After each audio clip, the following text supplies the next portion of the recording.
అలర చంచలమైన ఆత్మనందుండ నీ అలవాటు చేసే నీ ఉయ్యాల.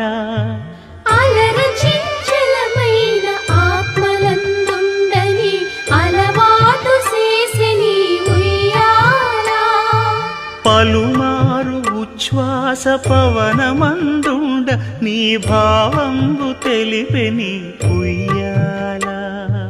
పలుమారు ఉచ్ఛ్వాస పవనమందుండ నీ భావంబు తెలిపే నీ